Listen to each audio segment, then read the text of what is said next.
mais tarde e vamos falar sobre estrutura. A estrutura e cocriação da realidade. E hoje eu estou aqui mesmo. Hoje é domingo, não é? Estamos assim, final de noite. Eu senti vir aqui, não era para vir já. Pensei, hoje, já que não consegui fazer de manhã, já não vou fazer e vou deixar ficar. Mas não. O meu comprometimento é contigo e eu gosto sempre de trazer estados de consciência. É essa a minha missão aqui neste mês, trazer estes estados de consciência.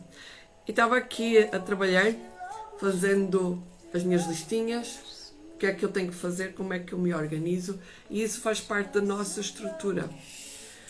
Tudo faz parte da nossa estrutura. E deixar aqui um bocadinho o som que eu parece que estou gritando.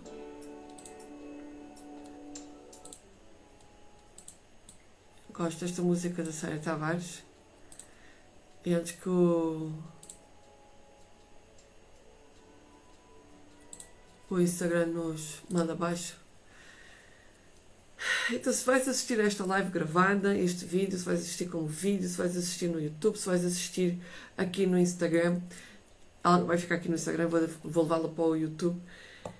E existem várias maneiras de estruturar uma materialização. Porém, não é sobre essa estrutura que eu venho aqui falar. Eu venho falar da casa 4 no mapa astral, que é a casa da família.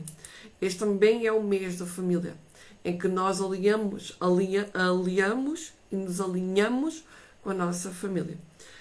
Mas tu podes dizer assim, mas Ruth, eu tenho mesmo que alinhar com a minha família. Alinhar não é dizer que vais fazer tudo aquilo que a tua família está dizendo para tu fazeres. Mas é fazer aquilo que está dentro de ti. Ou seja, o que tu queres fazer, tu és o prolongamento da tua família. Então a tua família, ela é a tua base, ela é aquilo que te dá estrutura. Ela é aquilo que te vem dizer para tu ires para a vida e tu vais replicar, entre aspas. Quando tu queres prosperar e não consegues prosperar, tu queres abundância e não consegues ter abundância, existem crenças, programas, paradigmas, dogmas que tu trazes, padrões que tu trazes da tua família que te estão impedindo de ser isso. Vou-te dar este exemplo que quando eu comecei a estudar as terapias, eu comecei a entender que tinha esse programa em mim. E quando eu me joguei aqui nesta parte sendo empresária, e eu que estudava a administração, que vinha da área administrativa, eu olhava para mim e dizia assim, mas porquê é que eu não consigo o emprego que eu quero? Porque é que eu não tenho aquele emprego, não tenho aquele valor? E eu dizia, será que é porque eu não sou merecedora? E vou já deixar aqui o link para a live na terça-feira. Será que sou eu que não sou merecedora? Será que sou eu que não tenho aquilo que eu quero? Será que sou eu que não tenho a estrutura necessária para? Aí eu comecei a olhar para a minha história, quando eu comecei a olhar e a perceber que eu estava replicando padrões que vinham da minha família. Meu pai, minha mãe, meus avós, paternos, maternos, todos eles, o Ival, todos eles eram trabalhadores por conta de outrem. Ou seja, eram trabalhadores contratados. Inclusive, o meu pai, hoje ele é empresário, mas há 30 anos atrás ele não era. E o que é que isso refletiu na minha estrutura? Foi muito complicado eu sair do trabalhador por conta de outrem e me assumir aqui como empresária. Inclusive, para mim, era só dar a cara aqui no Instagram e não me assumir como empresária, não me assumir como empreendedora. Ter clientes, para mim era muito complicado isso. Hoje, eu consigo já trazer os clientes, já consigo materializar clientes. Estamos a falar há 5 anos atrás, quando eu me assumi como empresária, como empreendedora e como terapeuta, né? Foi muito complicado fazer essa transição, porque eu não tinha essa estrutura, eu não tinha essa base, essa informação não existia. Na cabeça até dos meus pais, eu tinha que trabalhar para alguém, eu não podia trabalhar sozinha. Inclusive o meu próprio pai, que é empresário, ele tinha essa dificuldade também quando chegava nos lugares, que ele é pedicure de vaca, tá? Ele faz, é manicure e pedicure de vaca. Ele faz esse trabalho nas vacas. Quando ele chegava hoje eu não sei como é que está, porque nós nos afastámos. Quando ele chegava nas vacarias para trabalhar com as vacas, era colocado no pior lugar. E às vezes até afastado o mais longe possível para não ser visto quando alguns empresários chegavam para fazer negócio com o proprietário das vacas. O que é que isso gerou na vida dele? O dinheiro começava a vir, com muitas crenças de bloqueios do dinheiro vir. Eles moravam. Eu cheguei a estar a viver com ele na altura, quando eu me separei, fui viver com ele. Ele chegou a estar à espera que lhe pagassem. Tipo, há 6 meses que estava à espera que as pessoas lhe pagassem. Demora muito para pagar. Então, isto tudo, quando nós temos isto tudo dentro da nossa estrutura, nós começamos a estrutura que é a nossa base, nossa família, pai, mãe e ascendentes deles. Quando isto tudo existe dentro da estrutura, para tu prosperares, tu tens que sair dessa estrutura, tu tens que quebrar esses padrões, tu tens que analisar, e por isso é que o terapeuta ele é fundamental na vida de uma pessoa. Porquê? Porque ele te faz olhar com outros olhos para aquilo que tu estás a viver. E de onde está vindo esse programa? Isso não é uma coisa que é consciente, é uma coisa que é inconsciente. Então, para co-criares a tua realidade, tu precisas quebrar a estrutura, precisas quebrar os padrões, romper com os padrões que estás habituado a viver e mudar para um padrão completamente diferente. E isso tens que reprogramar a tua mente. Por isso é que eu costumo dizer que eu sou TIC, Técnica de Informática Cerebral, né? Ajuda-te a mudar a tua própria mente, trazendo para a tua vida aquilo que tu não estás habituado a viver. Uma coisa que não estás habituado tem que ser reprogramada. E ela é um hábito que tem que ser reprogramado também. E desprogramar aquele hábito. Aquilo que tu estás habituado a ver é mais fácil tu replicares. Enquanto que aquilo que não estás habituado a viver não vai ser tão fácil criares hábito. Então, tens que trazer o programa, tal e qual como é num computador. Se ele não tem o Word, ele vai ter que ser instalado o Word. E vais ter que aprender a trabalhar com o Word. Tal e qual quando se começa a trabalhar com as teclas no computador, primeiro tu ficas olhando onde é que está a tecla. Eu vou dar este exemplo. Quando eu comecei a trabalhar com o computador, eu só escrevia com uma mão. O meu cérebro não conseguia associar que tinha que escrever com as duas mãos. Então, a partir do momento que comecei a trabalhar com as duas mãos, hoje eu já escrevo olhando para o ecrã, já nem olho, às vezes acontecem erros, e às vezes eu até estou online escrevendo a manifestação que o cliente me está pedindo, e eu estou lá escrevendo, estou olhando, e digo, olha, não te preocupes agora com o erro, porque eu já sinto que ele estava, está ali o erro, não te preocupes agora com o erro. Preocupa-te agora só com o que está ali a ser escrito. E eu já escrevo, já faço tudo sem olhar. Mas quando eu comecei lá atrás a trabalhar com o computador, eu escrevi só com a mão. Então, é todo um programa que vai sendo instalado e vai sendo criado esse hábito. E o mesmo acontece quando tu dos 0 aos 6 tu começas a ouvir questões sobre dinheiro, que os teus pais brigam sobre dinheiro, quando mesmo até que depois os teus pais se separam, né? Que eu sou filha de pais separados. Eu vivia numa mansão e depois eu passo a viver numa casa apenas com 2 divisões. Nem casa de banho tinha que dividir a casa de banho com os donos da casa. Era uma casa era um anexo de garagem.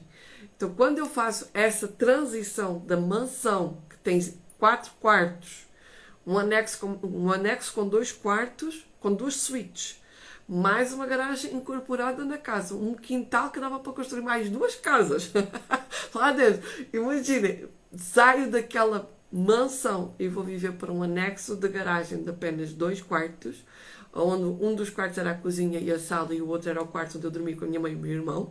Estão a ver o que acontece, né? A minha mãe sem emprego e o meu pai com emprego, mas o meu pai não tinha dito. Então, meu pai vai viver para uma outra cidade bem longe, a cerca de 200, quase 300 km de distância. Fico sem acesso ao pai. A mãe está a dormir no mesmo quarto que eu, fico sem privacidade. Fico sem aquele dinheiro que eu... Não era que ele fosse avultado, mas era mais ou menos, né? Aquilo que os meus vizinhos diziam, que eu vivia na prosperidade e na abundância porque eu tinha todas as Barbies. Gente, não é só ter todas as Barbies que é abundância, tá? Olha lá, são mais coisas do que isso. Para mim era muito mais importante quando eu tinha 7, 8, 9, 10 anos ter um livro do que ter uma Barbie. Para mim era muito mais importante ter um jogo que me fazia desenvolver a mente, como o Monopólio, por exemplo, do que ter, ou o Scrabble, do que ter uma Barbie. Hoje eu já tenho esses jogos, foi uma coisa que eu fiz questão de comprar até para a minha própria filha e até para ter em casa quando alguém aparece. Para a gente se entreter. Gosto desses jogos didáticos. E sempre ajuda a desenvolver o cérebro. Então, hoje eu tenho mais livros do que eu tinha quando tinha 9 anos. Hoje eu tenho mais livros do que isso. E para mim era fundamental naquela altura ter, em 6, 7, 8 anos, para mim era fundamental ter livros. Não me eram oferecidos os livros. Eram os vizinhos, que como nós morávamos num monte, numa fazenda, numa herdade, como nós morávamos numa fazenda, a fazenda tinha muita gente, então sempre fazíamos trocas de prendas e os vizinhos ofereciam-me os livros. Que eles sabiam que eu gostava, que algum tinha, por exemplo, o livro da Meio Vagabundo, o original, o da Disney, eu só consegui porque alguém deu para mim. E o outro, que talvez me lembrava, eu adorava a história dela. Ai, gente, esqueci o nome dela, da história. O original, eu tinha um, que era tipo uma cópia, não é bem uma cópia, era de outra marca, mas o da Disney era oferecido pelo vizinho e não eram os meus pais. E os meus pais ganhavam às vezes mais que os vizinhos. Ganhavam mais que os vizinhos. Mas os vizinhos é que me ofereciam aqueles livros, porque sabiam que eu gostava imenso daqueles livros. Então eu tinha livros oferecidos pelos outros, mas em casa eu tinha Barbies, tinha nenucos e não tinha aquilo que efetivamente eu queria, que eram os livros. E isto gerou o quê? Uma escassez, uma falta e uma escassez, uma falta e uma pobreza, uma falta de informação, um não merecimento. Eu não mereço aqueles livros. Inclusive é quando eu quis efetivamente uma coleção do corpo humano, acho que ela chama-se mesmo Corpo Humano, a coleção. Quando eu quis essa coleção, porque eu via a série na televisão e achava aquilo maravilhoso, não é por acaso que eu me tornei terapeuta, né? Achava aquilo maravilhoso. Quando eu quis essa coleção foi quando os meus pais estavam para se separar. Eu não sabia, né? Porque não via as discussões, assisti acho que uma ou duas discussões assim mais acesas entre eles. E quando isso aconteceu, eu não recebi essa coleção e eu me senti desmerecedora. Mesmo, eu senti que eu não estava merecendo aquilo ali. E eu não entendia porque é que eu não me estava a sentir nem merecedora de receber aquilo e nem merecedora, porque é que eu não, se eu era uma boa menina, se eu me comportava bem, se eu tirava boas notas, porque eu era uma das melhores alunas na escola, porque é que eu não tinha direito àquilo que eu pedia. E isso gerou bloqueios. Em terapia eu tive que os ir resolver. Hoje eu estou aqui falando sobre eles, eu tive que os ir resolver. Por isso eu falo muito sobre esta estrutura. Os ambientes que nós habitamos, que fazem parte da nossa estrutura, que fazem parte do nosso crescimento, eles ou são propícios a nos quebrar, ou são propícios a fazer com que nós prosperemos. Depende daquilo que eu faço e depende da maneira como eu uso. Se eu tenho tendência a agarrar na estrutura, a agarrar naquilo que a minha mãe me ensinou e aquilo que a minha mãe me ensinou, aquilo que o meu pai me ensinou, não é benéfico, não é um benefício para mim e eu continuo a aplicar aquilo no meu dia-a-dia de maneira inconsciente, então o que é que eu faço? Eu continuo a multiplicar e eu continuo a não ter aquilo que eu quero. Então eu vou continuar a não me sentir merecedora. Enquanto que tu quebras a tua estrutura, quando tu reprogramas a tua mente e tu ressignificas aquilo que os teus pais te ensinaram, quando tu ressignificas isso tudo, tu começas a prosperar e a ter aquilo que efetivamente tu queres. Então, no meu caso, eu tive que trabalhar o desmerecimento e trazer o merecimento. Hoje, eu trabalho o merecimento constantemente na minha vida. Porquê? É uma das coisas que eu sei que eu vou trabalhar para o resto da vida, porque vem desde o meu nascimento. Eu não fui um bebê desejado. Então, como eu não fui um bebê desejado, também traz a minha baixa autoestima e eu tenho que trabalhar. E isso, eu estou aqui trazendo esta parte vulnerável para tu entenderes que eu sei aquilo que tu estás a passar. Eu sei aquilo que tu queres viver e não estás vivendo. Eu sei que muito antes de tu nasceres, de que tu foste gerado no útero da tua mãe, e que tu trazes as crenças da tua mãe, trazes as crenças do teu pai, trazes as crenças da tua avó, trazes as crenças do teu avô, trazes milhares de crenças aí dentro, milhares de comportamentos que têm que ser quebrados. E se não foste um bebê desejado, isso pode até trazer bloqueios, causas dificuldades cognitivas, doenças crónicas, stress, ambientes tóxicos criam pessoas tóxicas e doentes. Então é preciso desprogramar isso. E é por isso que eu te convido aqui. Eu estou falando sobre a minha vulnerabilidade aqui para ti, para que tu saibas que dói. Dói muito quando a gente quer começar a prosperar, quer começar a ter abundância na nossa vida, em todas as áreas da vida. E começamos a olhar e começamos a perguntar porque é que eu não tenho aquilo que... Porque é que é tão difícil? Porque é que eu tenho tantas discussões em casa? Porque é que eu não tenho um relacionamento dos sonhos? Porque é que eu tenho tanta dificuldade com o dinheiro, porque é que eu tenho tantas doenças, porque... Quando tu começas a fazer as perguntas porquê, essas são as melhores perguntas que tu fazes. Elas começam com o porquê e terminam com o como. Como é que eu reprogramo isso? Porque a partir do momento que tu sentes uma dor, olha para essa dor. Ela vai te dar a maneira, a ferramenta para tu reprogramares toda a tua vida e teres aquilo que tu vieste buscar este mundo. E tens direito, que é a abundância. Assim como Jesus diz lá no livro de Jó: eu vim para que tenhais vida e vida em abundância. Ele também diz no livro de São Mateus e também diz no livro de São Lucas: pedi e recebereis. Para cada um que pedir, haverá. E tu podes estar a perguntar assim: mas porquê que para cada um que pede, haverá e para mim eu não tenho? É os teus bloqueios, a informação que está dentro do teu cérebro, dentro da tua mente, dentro da tua caixa d'água, que te impede de acessar a isso.